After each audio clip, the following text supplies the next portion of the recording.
तुझी माझी यारी भाग 13. तर मित्र आणि मैत्रिणींनो, तुम्ही जर आमच्या चॅनलवर नवीन असाल तर चॅनलला सबस्क्राईब करा आणि बेल आयकॉन प्रेस करा. आज कॉलेजमध्ये आभा नॉर्मली बसली होती आणि सावीशी बोलत होती. R you okay? सावी म्हणाली. या, आय एम ओके, आभा म्हणाले. आभा, तू रोहनबद्दल विचार करून उदास तर नाही ना? सावी म्हणाली. नाही, तसं काहीच नाही. मला आता नवीन सुरुवात करायची आहे. आभा तिच्याकडे पाहून म्हणाली. You are very strong Abha, really, Savi म्हणाली. सावीला तिच्या पप्पांचा कॉल येतो. ती बोलायला उठून निघून जाते. तेवढ्यात रोहन तिथे येतो आणि तिला म्हणतो, तू इथं आणि मी तुला जिकडे तिकडे शोधतोय. मला बोलायचे आहे तुझ्याशी, रोहन म्हणाला. आभा त्याला पाहून थोडी नाराज होते. हां बोल, ती एवढीच म्हणाली. तुला क्लबमध्ये काहीतरी सांगायचे होते ना, पण ईशानी आल्यामुळे मी तुझं काहीच ऐकले नाही. आता तू मला सांगू शकतेस, रोहन म्हणाला. इतकी इम्पॉर्टंट नाही आता ती गोष्ट, आबा भारी आवाजात म्हणाले. तू मला सांगू शकतेस. ऋषी तुला त्रास देत आहे का? रोहन म्हणाला.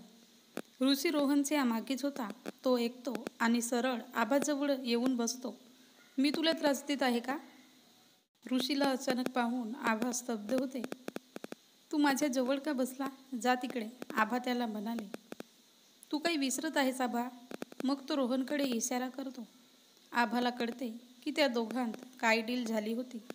दोघंही डोळ्यांनीच इशाऱ्यामध्येच बोलत होते. रोहनची दोघांकडे लक्ष होती, पण त्या दोघांत काय चाललंय ते त्याला काहीच कळत नव्हते. हे काय चाललंय तुमचं? रोहन म्हणाला. आभाला काहीतरी सांगायचे आहे तुला.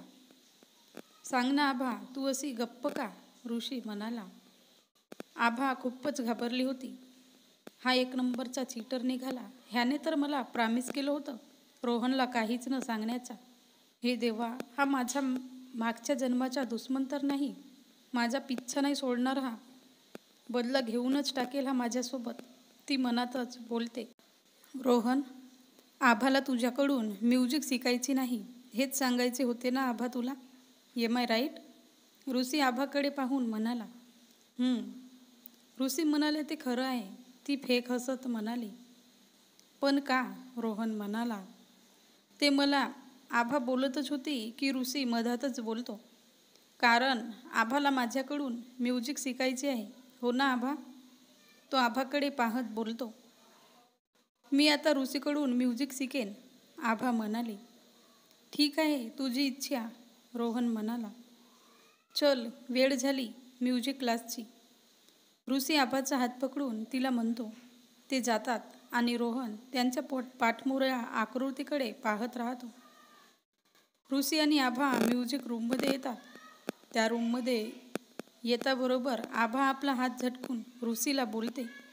तू मला जबरदस्ती का आणलंस इथं? आणि रोहनसमोर काय बोलत होता तू? मला नाही शिकायचे तुझ्याकडून म्युझिक. ती जायला लागते पण ऋषी तिच्या समोर येतो. आभा पवार हेच नाव आहे ना तुझे? तू हे का विसरतेस? माझ्याजवळ तुझा खूप मोठा सिक्रेट आहे. आणि हो, तूच म्हटलीस ना की जे मी म्हणेन ते करशील, ऋषी म्हणाला. तू मला ब्लॅकमेल करत आहेस. हे बघ, मी म्हणाली होती तुझीच ऐकेन, पण तू जास्तच करत आहेस.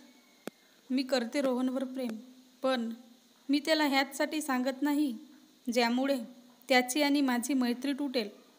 मला माझी मैत्री खराब नाही करायची. ईशानी आणि रोहनच्या मधात मला नाही यायचे. आभा थोडी इमोशनल झाली होती. आता रडणं सुरू नको करू प्लीज. माझे ऐकतेस का? तुला काय वाटते की मी तुला ब्लॅकमेल करतो? मी फक्त तुझी मदत करत आहे. तू रोहनसमोर बसली होती तेव्हा त्याच्यासमोर सुद्धा तू इमोशनल झाली होती. आणि रोहनने तुला असं पाहिलं असतं तर त्याला समजलं असतं आणि त्याने तुला प्रश्न केले असते. माझी इंटेन्शन तुला हर्ट करण्याची नव्हती, ऋषी म्हणाला. मला तुझी मदत नाही पाहिजे, आभा म्हणाले. तुला नाही वाटत मला थँक्यू बोलले पाहिजे म्हणून? ऋषी म्हणाला. थँक्यू, असं बोलून आभा रूमच्या बाहेर जायला लागते. तेवढ्यात तिला रोहन येताना दिसतो. तो त्याच रूमकडे येत असतो. ती पडतच ऋषीच्या जवळ जाऊन बोलते, रोहन येत आहे इकडेच, आता मी काय करू? तुला माहीतच असेल काय करायचे ते. ऋषी आपला गिटार वाजवत म्हणाला, याने स्वतःच मला फसवलं आणि कसा बोलतोय आता. आभा आपल्यालाच बोलत असते. तू काही बोलली का मला? ऋषी म्हणाला. प्लीज ऋषी, माझी मदत कर, रोहन इकडेच येत आहे, आभा म्हणाली. आत्ताच तू म्हणाली माझी मदत तुला नाही पाहिजे. तो थोडा स्माईल करून ॲटिट्यूडने म्हणाला. प्लीज ऋषी, प्लीज काहीतरी कर, असं नको करू म्हणू, प्लीज प्लीज, आभा म्हणाली. ऋषीला आता मज्जा येत होती आभाला असं विनवणी करताना पाहून. असंच यांचे चालू असताना रोहन येतो आणि आभाला पाहतो. ती ऋषीला प्लीज प्लीज म्हणत होती. रोहन तू इथं? त्याला आलेले पाहून दोघेही एका वेळेस म्हणतात, हो का? मी नाही येऊ शकत का इथं? मलाही प्रॅक्टिस करायची आहे, रोहन म्हणाला. तू ऋषीला प्लीज प्लीज का म्हणत होती? काही प्रॉब्लेम आहे का? रोहन आभाला पाहून म्हणाला. आभा काहीच बोलत नाही. ते काय आहे ना रोहन, मी आभाला सध्या बेसिक म्युझिक शिकवत आहे आणि तिला पूर्ण सॉन्गची लिरिक्स शिकायची आहे आजच, म्हणूनच ती प्लीज प्लीज म्हणत होती. हो ना आभा, ऋषी म्हणाला. हो हो, हेच म्हणत होती मी, आभा पटकन म्हणाली. ओ अच्छा, रोहन हसत म्हणाला. आभा ऋषीच्या कानात थँक्यू म्हणते. तुम्ही दोघंही प्रॅक्टिस करा, मला इम्पॉर्टंट काम आहे, मी जाते, आभा म्हणाली. ओके, तू जाऊ शकते, ऋषी स्माईल करून म्हणाला. ऋषी, आभाला तर आजच लिरिक्स शिकायची होती ना, आणि इतक्या लवकर निघूनही गेली, रोहन म्हणाला. तिने म्हटलं ना तिला इम्पॉर्टंट काम आहे, तू एवढा विचार नको करू, ऋषी म्हणाला. आभाचा बिहेवियर चेंज वाटते मला, माहीत नाही काय झालं हिला, काही बोलतच नाही आहे माझ्याशी, बघावं तेव्हा इग्नोर करत असते. तुला काही माहीत आहे का? रोहन म्हणाला. मला काय माहीत, ती कशाला तुला इग्नोर करेल, तू तिचा फ्रेंड आहेस ना. चल बाय, मी पण निघतो, ऋषी म्हणाला. रोहन आत्ताही आभाचाच विचार करत होता. काय झालं असेल आभाला, माझ्याशी का अशी वागते. इकडे सावी आपल्या पप्पांशी कालवर बोलून झाल्यावर कॅन्टीनमध्ये परत येते. ती पाहते की आभा तिथं नाही. तिला आभाचा मेसेज येतो, माझी तब्येत ठीक नाही वाटत, मी हॉस्टेलला जाते. मला माहीत आहे आभा तुझ्या मनात काय चालले ते. तुला कोणालाच हर्ट करायचे नाही म्हणून तू रोहनला पण इग्नोर करत आहेस. ईशानी आणि रोहनच्या रिलेशनमध्ये काहीच गैरसमज येऊ नये म्हणून तू अशी वागत आहेस. तू खूप सहन करत आहेस आभा. सावी मग क्लासमध्ये जाते. ऋतिक आणि ईशानी केबिनमध्ये बसले होते. तू परत का आली इकडे? तुला तर चांगली संधी मिळाली होती याब्राटमध्ये शिक्षण घ्यायची, ऋतिक म्हणाला. ईशानी आधी स्टार JSM कॉलेजातच शिकत होती, मग तिला ॲब्रॉडमधून मोठ्या युनिव्हर्सिटीतून ऑफर आला होता.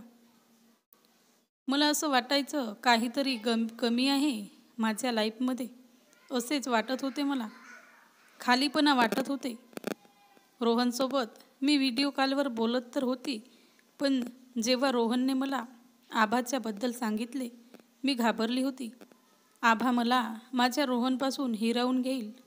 पहिली वेळ मी रोहनच्या तोंडून दुसऱ्या मुलीबद्दल ऐकले होते. ती मुलगी त्याची बेस्ट फ्रेंड आहे.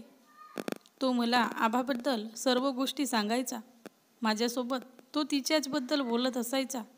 मला असं वाटायचं की रोहन आता माझ्यावर प्रेम करत नसेल म्हणून मी परत आली, ईशानी म्हणाली. म्हणजे तू फक्त रोहनसाठी परत आली?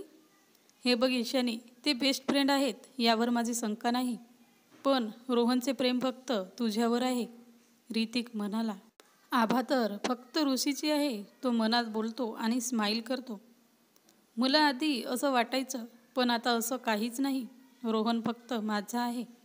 आभा खूप चांगली मुलगी आहे आणि ती आता माझीसुद्धा फ्रेंड आहे, ईशानी म्हणाली. इकडे आभाला अननोन नंबरने कॉल येतो. ती घाबरते. घाबरतच कॉल उचलते. हॅलो, कोण? कॉलवर ऋषी असतो. हॅलो मिस आभा. आभाला कळते ऋषीचा कॉल आहे. तुला माझा नंबर कसा काय मिळाला? मला कशाला कॉल केला तू? आभा म्हणाली, मी ऋषी कदम आहे. तुझा नंबर मिळवणे माझ्या एका चुटकीचा काम आहे. चुटकी वाजवली आणि मिळाला तुझा फोन नंबर. तुला काही माहीत मी काय काय करू शकतो. आणि हो, कॉलेजमधून का परत गेली तू? चल आता लवकर बाहेर आहे हॉस्टेलच्या. मी वाट बघतो तुझी. ऋषी म्हणाला, मला बरं नाही, मी नाही येऊ शकत. तू जा इथून. आभा थोडी चिडून म्हणाली, तू येत आहे की मी येऊ? ऋषी म्हणाला, खूप चांगली गंमत करतो तू. असं म्हणून ती कॉल कट करते. मला पागल समजतो हा गर्ल्स हॉस्टेल आहे. इथं कुणीही मुलगा येऊ शकत नाही. सिक्युरिटी त्याला हाकलून लावतील. वेडा कुठला मला धमकी देते. ती हसून हे सर्व बोलत असते की तिच्या मागे ऋषी उभा असतो. ही धमकी नाही, खरंच आलोय मी, ऋषी म्हणाला. आभा मागे वळते, पाहते तर ऋषी. ती एकदम त्याला पाहून घाबरते आणि मोठ्याने ओरडते, आ. ऋषी तिचं तोंड बंद करतो. एकदम चूप. किती ओरडते तू? आभा त्याला डोळ्यांनीच खुणावते. तोंडावरून हात काढ म्हणून. काय म्हणत होती तू मला? तो बोलतच असताना रूमच्या दरवाज्यावर नाक करण्याचा आवाज येतो. हे भगवान, कोण असेल आता? तुला कुणी पाहिलं तर नाही इथं येताना? वार्डन मॅमने पाहिलं असेल तर तुला सोडणार नाही ती. वरून मी पण जाईन 12च्या भावात, आभा म्हणाली. ओ प्लीज, हे माझ्यापासून नाही झालं. तूच मोठ्याने ओरडली. मला बोलणे बंद कर आणि चा बघ कोण आहे ते. लपायला जागा पाहू दे मला, ऋषी म्हणाला. कोण नाक करत असेल आता दरवाजा? ऋषी वार्डन मॅमला दिसला तर काय होईल? तर पाहूया पुढच्या भागात. आणि लाईक शेअर करायला विसरू नका.